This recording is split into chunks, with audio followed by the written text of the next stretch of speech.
Hi guys, welcome back to my next video. നമ്മൾ ഇന്നിവിടെ നോക്കാൻ പോകുന്നത് പൈങ്കിളി അതുപോലെ തന്നെ ബ്രൊമാൻസ് എന്ന് പറയുന്ന രണ്ട് മലയാളം സിനിമകളെ കുറിച്ചിട്ടാണ്. ഇറങ്ങിയിട്ട് 2-3 ദിവസമായി, തിരക്ക് കാരണം കാണാൻ പറ്റാതെ പോയതാണ്. അപ്പം എന്തായാലും ആ ഒരു രണ്ട് സിനിമകളെ കുറിച്ചിട്ടാണ് നമ്മൾ സംസാരിക്കുന്നത്. ആദ്യം പൈങ്കിളിയെ കുറിച്ച് പറയാം. പൈങ്കിളി എന്ന് പറയുന്നത് നിങ്ങൾ ഈ പേര് കേൾക്കുന്നത് പോലെ തന്നെ പൈങ്കിളിയുടെ അങ്ങേ അറ്റം ഡയലോഗുകളാണ്. സജിൻ ഗോപുവിന്റെ ക്യാരക്ടറിനെ ആദ്യം തന്നെ വരച്ച് കാണിക്കുന്നുണ്ട്. ഒരു സ്റ്റാറ്റസ് ഓളിയാണ്. ഒരു സ്റ്റാറ്റസ് ഓളി എന്ന് പറഞ്ഞാൽ നന്മ സ്റ്റാറ്റസ് ഓളി. എന്ത് സാധനം കണ്ടു കഴിഞ്ഞാലും സ്റ്റാറ്റസ് ഇട്ട് ഒരുമാതിരി കവി മലയാളം നിറഞ്ഞു നിൽക്കുന്ന ഒരു സാധനം എന്നൊക്കെ പറയില്ലേ, ഒരു ക്രിഞ്ചൻ. അതന്നെ സാധനം. അങ്ങനത്തെ ഒരു ടൈപ്പ് സാധനം അങ്ങേരുടെ ലൈഫിൽ വരുന്ന കുറച്ച് കാര്യങ്ങളും സംഭവങ്ങളൊക്കെയാണ്. പക്ഷെ വളരെ കോമഡി സെറ്റപ്പിലാണ് പടം പോകുന്നത്. ഒരു എക്സെൻട്രിക് ആയിട്ടുള്ള ഒരുപാട് ക്യാരക്ടേഴ്സ് ഈ ഒരു സിനിമയ്ക്കകത്തുണ്ട്.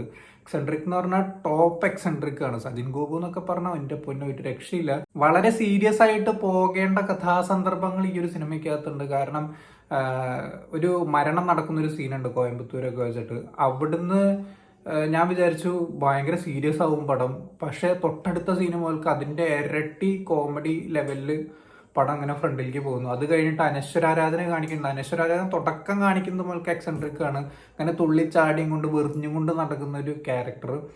ആ ഒരു ക്യാരക്ടറിന് ഒരു പാസ്റ്റ് ഉണ്ട്. ആ പാസ്റ്റ് കേൾക്കുന്ന സമയത്ത് ഞാൻ വിചാരിച്ചു എന്നാൽ ഇനി അവിടുന്ന് സീരിയസ് ആയിരിക്കും വിചാരിച്ചു. തൊട്ടടുത്ത സെക്കൻഡ് മുതൽക്ക് അങ്ങേയറ്റം ഒരു എക്സെൻട്രിക് കോമഡി ലെവലിലുള്ള ഒരു പരിപാടികളൊക്കെ പിടിച്ച് ഒരു തരത്തിലും സീരിയസ് അല്ലാതെ വളരെ എന്താ പറയുക കുട്ടിക്കളി പോലത്തെ ഒരു രീതിക്കാണ് ഈ ഒരു സിനിമ ഫുള്ള് ഫ്രണ്ടിലേക്ക് പോയിട്ടുള്ളത്. അതറിയാതെ ചെയ്തൊന്നല്ല, അറിഞ്ഞുകൊണ്ട് തന്നെ ആ ഒരു പാറ്റേൺ അവർ പിടിച്ചിട്ടുള്ളതാണ്. ആ ഒരു രീതിയിൽ പടം നിങ്ങൾ കാണുകയാണെന്നുണ്ടെങ്കിൽ ചിലപ്പോൾ നിങ്ങൾക്ക് ആസ്വദിക്കാൻ പറ്റിയേക്കും. എന്നെ സംബന്ധിച്ച് ക്ലൈമാക്സ് ഒന്നും വലിയ രസമായിട്ട് തോന്നിയില്ല. പക്ഷെ അതുവരെ എന്നെ സംബന്ധിച്ച് അത്യാവശ്യം ഓക്കേഷ് ഒരു പടമായിരുന്നു. ഇപ്പോൾ ഒരു ഫാമിലിയൊക്കെ ആയിട്ട് പോയി കാണാൻ പറ്റുന്ന ഒരു തിയേറ്ററിക്കൽ വാച്ചാണ് പടം. OTT-യിലൊക്കെ വന്നു കഴിഞ്ഞാൽ ഒരുപാട് ക്രിഞ്ച് സീനുകളുണ്ട്. തിയേറ്ററിന്റെ ഉള്ളിലിരുന്ന് ആ ഒരു വൈബിലിരുന്ന് കൈയടിച്ച് ചിരിച്ച് കാണേണ്ട ഒരു സിനിമയായിട്ടാണ് പൈങ്കിളി എനിക്ക് തോന്നിയിട്ടുള്ളത്. ഒരു സീരിയസ്നെസ്സും ഇല്ലാത്തൊരു സിനിമയാണ്. അതും ഞാൻ പറയാം, വെറുതെ നിങ്ങൾക്കൊരു സമയമൊക്കെ ഉണ്ടെന്നുണ്ടെങ്കിൽ കാണാൻ പറ്റുന്ന അത്തരത്തിലുള്ളൊരു സിനിമ. അതിൽ ആ ഒരു സുമ സുഗു എന്ന് പറയുന്ന ഈ രണ്ട് ക്യാരക്ടറിന്റെ കെമിസ്ട്രി ഒക്കെ എനിക്ക് നന്നായിട്ട് ഇഷ്ടപ്പെട്ടു. അതുപോലെ തന്നെ കൂട്ടുകാരായിട്ട് വന്നവരൊക്കെ വലിയ കുഴപ്പമൊന്നുമില്ല. സലിംകുമാറിന്റെ മകൻ ആദ്യം വന്നിട്ട് ആദ്യത്തെ കുറച്ച് സമയങ്ങളൊക്കെ അത്യാവശ്യം നല്ല രസമായിട്ട് വർക്ക് ചെയ്തിട്ടുണ്ടായിരുന്നു. പിന്നെ സെക്കൻഡ് ഹാഫിലേക്കൊക്കെ വരുന്ന സമയത്ത് വളരെ ഷോക്കായിട്ടാണ് എനിക്ക് പേഴ്സണലി ഫീൽ ചെയ്തിട്ടുണ്ടായിരുന്നത്. പിന്നെ നമ്മുടെ ആവേശം സിനിമയ്ക്കകത്തുള്ള നമ്മുടെ ശാന്തൻ, ആ ഒരു പുള്ളിക്കാരൻ ഈ ഒരു സിനിമയ്ക്കകത്തും സുഗു എന്ന് പറയുന്ന നമ്മുടെ സജിൻ ഗോപുവിന്റെ ഫ്രണ്ടായിട്ടാണ് വരുന്നത്. നല്ല അടിപൊളി ഒരു ക്യാരക്ടർ ആയിരുന്നു കേട്ടോ. എനിക്ക് എന്നെ സംബന്ധിച്ച് പേഴ്സണലി വളരെയധികം ഇഷ്ടപ്പെട്ടു.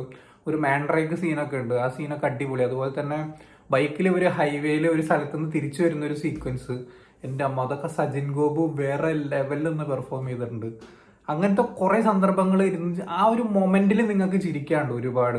പക്ഷെ തിയേറ്റർ വിട്ടിറങ്ങി കഴിഞ്ഞു കഴിഞ്ഞാൽ നിങ്ങൾക്ക് ഇപ്പൊ അത് ഓർത്ത് ചിരിക്കാനോ ചിലപ്പോൾ ഓർമ്മയിലും കൂടി വരില്ല. അത്തരത്തിലുള്ള കാര്യങ്ങളൊന്നും ഓർത്ത് ചിരിക്കാനുള്ളതല്ല, ആ ഒരു മൊമെന്റിൽ ചിരിക്കാനുള്ള കാര്യങ്ങളാണ് ഈ ഒരു സിനിമയ്ക്കകത്ത് കൂടുതൽ. അതും എക്സെൻട്രിക് ആയിട്ടുള്ള കോമഡി ഇഷ്ടമുള്ളവർക്ക് മാത്രമേ പറ്റുള്ളൂ. സോ അങ്ങനത്തെ സിനിമകൾ ഇഷ്ടമാണെന്നുണ്ടെങ്കിൽ നിങ്ങൾക്ക് തീർച്ചയായിട്ടും ഈ ഒരു സിനിമ തിരഞ്ഞെടുക്കാവുന്ന ഒരു സിനിമയാണ്. വലിയ ലോജിക്കും കാര്യങ്ങളൊക്കെ നോക്കി സിനിമ കാണുന്ന ഒരാളാണെങ്കിൽ നിങ്ങൾ ആ വഴിക്ക് പോവുക വേണ്ട. അതുപോലെ തന്നെ അബു സലീമിന്റെ ക്യാരക്ടറൊക്കെ അത്യാവശ്യം നല്ല രീതിക്ക് എനിക്ക് വർക്കായി. പക്ഷെ ഞാൻ പറഞ്ഞില്ല, എല്ലാ ക്യാരക്ടറും അവസാനത്തേക്ക് എത്തുന്ന സമയത്ത് ക്രിഞ്ച് എന്ന് പറഞ്ഞാൽ ക്രിഞ്ച് ഓവർലോഡൊക്കെ ആയി ആകെ ഒരു പരിവായി പോയി. സെന്റ് അടിക്കാനൊക്കെ നോക്കി ചില സ്ഥലത്ത്, പക്ഷെ അതൊന്നും അത്ര നേരം കോമഡി കൊണ്ടുവന്നിട്ട് ആ സെന്റ് ഒന്നും വർക്കൗട്ട് ആയതായിട്ട് എനിക്ക് പേഴ്സണലി തോന്നിയില്ല. ഇനി അടുത്ത പടം ബ്രൊമാൻസ് കാണാനുള്ള മെയിൻ കാരണം എന്ന് പറഞ്ഞാൽ ഈ ഒരു പ്രേമലു ടീം അവര് തന്നെയാണ്. അതിൻ്റെ ഒപ്പം തന്നെ ഗോവിന്ദ് വസന്തയുടെ ബാക്ക്ഗ്രൗണ്ട് സ്കോറും പാട്ടുകളും അത്യാവശ്യം ഈ പടം ഇറങ്ങുന്നതിന് മുമ്പ് തന്നെ അത്യാവശ്യം നല്ല രീതിക്ക് ഹിറ്റായിട്ടുള്ള പാട്ടാണ്. ജൻസിയാന്തൊക്കെ നല്ല രസമായിരുന്നു. അതൊക്കെ ആ ഒരു തിയേറ്റർ വൈബ് എന്ന് പറഞ്ഞു കഴിഞ്ഞാൽ കിടുമായിരുന്നു. പക്ഷെ പടത്തിന്റെ പ്രശ്നം എന്ന് പറയുന്നത് എനിക്ക് ആദ്യം തോന്നിയത് ആദ്യത്തെ ഒരു 10-25 മിനിറ്റ് ആ ഒരു പടത്തിലേക്ക് കയറാൻ വേണ്ടിയിട്ട് ഭയങ്കര പ്രശ്നമായിട്ടാണ് എനിക്ക് പേഴ്സണലി ഫീൽ ചെയ്തത്. കാരണം ഒന്നാമത്തെ കാര്യം, മാത്യുവിന്റെ ആ ഒരു ക്യാരക്ടർ ഒരു ഹൈ BP ഉള്ള ഒരു ക്യാരക്ടർ, അത് അങ്ങേര് കാണിക്കുന്നത് അല്ലെങ്കിൽ ആ ഒരു സ്ക്രിപ്റ്റിൽ എഴുതി വെച്ചിരിക്കുന്നത് അത്തരത്തിലായതുകൊണ്ടായിരിക്കും. കാരണം അങ്ങേര് നല്ലൊരു ആക്ടറാണ്. പക്ഷെ ആ സ്ക്രിപ്റ്റിൽ അങ്ങനെ ഒരു എക്സെൻട്രിക് ആയിട്ട് കാണിക്കണം എന്നുള്ള രീതിക്ക് ഞാൻ ഇങ്ങനെ ബി പി ഉള്ള ആൾക്കാരെ ഞാൻ കണ്ടിട്ടുണ്ട്. പക്ഷെ ഇങ്ങനെ BP ഉള്ള ആൾക്കാർ ഇങ്ങനെ പ്രതികരിക്കുന്ന ആൾക്കാരെ ഞാൻ കണ്ടിട്ടില്ല. ഇത്തരത്തിൽ അമ്മച്ചുവേർഡായിട്ട് പ്രതികരിക്കുന്ന ആൾക്കാരെ ഞാൻ അങ്ങനെ കണ്ടിട്ടില്ല. അതുകൊണ്ടായിരിക്കാം എനിക്കതൊരു അക്സെപ്റ്റ് ചെയ്യാനൊരു മടി. പക്ഷെ ആ ഒരു 10-25 മിനിറ്റ് കഴിഞ്ഞ് നമ്മളത് കണ്ട് ശീലായി, അതങ്ങോട്ട് മനസ്സിന്റെ ഉള്ളിലേക്ക് അങ്ങോട്ട് കഴിഞ്ഞാൽ പടം ഒരു ട്രാക്കിലേക്ക് കയറും. നല്ല രസമായിട്ട് വന്നിട്ടുണ്ടായിരുന്നു. എല്ലാവരും അവർക്ക് കൊടുത്ത റോളുകളൊക്കെ അത്യാവശ്യം നല്ല രീതിക്ക് തന്നെ വർക്ക് ചെയ്തിട്ടുണ്ട്. ക്ലൈമാക്സും ഈ പറഞ്ഞ കൂട്ടത്തിൽ എനിക്ക് അങ്ങനെ വലിയ വർക്കായൊന്നുമില്ല. നമുക്ക് പ്രെഡിക്റ്റ് ചെയ്യാവുന്ന സാധനം തന്നെയുള്ളൂ. എടുത്തു പറയേണ്ടത് നമ്മുടെ അമൽ ഡേവിസിന്റെ, അതായത് സംഗീതിന്റെ ക്യാരക്ടറാണ്. ഒരു രക്ഷയുണ്ടായിരുന്നില്ല. ആ ഒരു വലിയൊരു ആശ്വാസം എന്ന് പറയുന്നത് സംഗീതിന്റെ ആ ഒരു ക്യാരക്ടറും അതുപോലെ തന്നെ കലാഭൻ ഷാജോന്റെ ക്യാരക്ടറും അത്യാവശ്യം നല്ല രസമായിരുന്നു. പിന്നെ മെയിൻ ഒരു സംഭവം ഗോവിന്ദോസന്തയുടെ, ഞാൻ നേരത്തെ പറഞ്ഞു, ഗോവിന്ദോസന്തയുടെ ആ ഒരു സ്കോറിങ് ഭയങ്കര രസമായിട്ടുണ്ട്. ഭയങ്കര രസം എന്ന് പറഞ്ഞാൽ അങ്ങോട്ട് നമ്മളെ എൻഗേജ് ചെയ്യിക്കാൻ ആ ഒരു സംഭവത്തിന് സാധിക്കുന്നുണ്ട്. സോ അതുകൊണ്ട് തന്നെ എന്നെ സംബന്ധിച്ച് പേഴ്സണലി അത്യാവശ്യം ഇപ്പം നേരത്തെ പറഞ്ഞ പൈങ്കിളിയും ഇതൊക്കെ ഏകദേശം ഒരു ആവറേജ് ഒരു പടമായിട്ടാണ് എനിക്ക് പേഴ്സണലി തോന്നിയിട്ടുള്ളത്.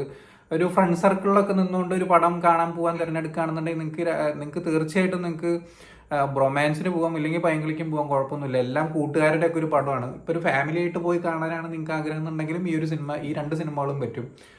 തീർച്ചയായിട്ടും ഒരു തിയേറ്ററിക്കൽ വാച്ചാണ് ഈ രണ്ട് സിനിമകൾ എന്ന് പറയുന്നത്. നിങ്ങൾ OTT-യിൽ ഇറങ്ങി കാണുമ്പോൾ നിങ്ങൾ തേച്ചൊട്ടിക്കാനുള്ള ഒരുപാട് കാര്യങ്ങളുണ്ടാവും. എൻജോയ് ചെയ്യാൻ പറ്റിക്കൊള്ളണമെന്നൊന്നുമില്ല. തിയേറ്ററിൽ നിന്ന് കാണുമ്പോൾ ആ ഒരു ഓളത്തിൽ ഇങ്ങനെ കണ്ടുപോകാനുള്ള കുറേ മെറ്റീരിയൽ സാധനങ്ങൾ ഈ ഒരു രണ്ട് പടത്തിനകത്തുണ്ട്. സോ തീർച്ചയായിട്ടും നിങ്ങൾ കാണാൻ പറ്റുകയാണെന്നുണ്ടെങ്കിൽ നിങ്ങൾ എല്ലാവരും ഫാമിലിയൊക്കെ ആയിട്ടൊന്ന് പോയി കാണാം, തിയേറ്ററിൽ പോയി തന്നെ കാണാൻ ശ്രമിക്കുക. എന്നെ സംബന്ധിച്ച് രണ്ടും ഒരു ആവറേജ് ഫ്ലിക്ക് ആയിട്ടാണ് പേഴ്സണലി തോന്നിയിട്ടുള്ളൂ. നിങ്ങൾ ഈ ഒരു രണ്ട് സിനിമകളും തിയേറ്ററിൽ നിന്ന് കണ്ടവരാണെങ്കിൽ എന്താണ് നിങ്ങളുടെ അഭിപ്രായം എന്നുള്ളത് താഴെ കമന്റ് ബോക്സിൽ രേഖപ്പെടുത്താം. സോ വീഡിയോ ഇഷ്ടപ്പെട്ടെന്നായിരുന്നു, ഇഷ്ടപ്പെട്ട ലൈക്ക് ചെയ്യുക, ഷെയർ ചെയ്യുക, കമന്റ് ചെയ്യുക, ചാനൽ സബ്സ്ക്രൈബ് ചെയ്യുന്നതിന് മറക്കാതിരിക്കാം. See you in the next video guys.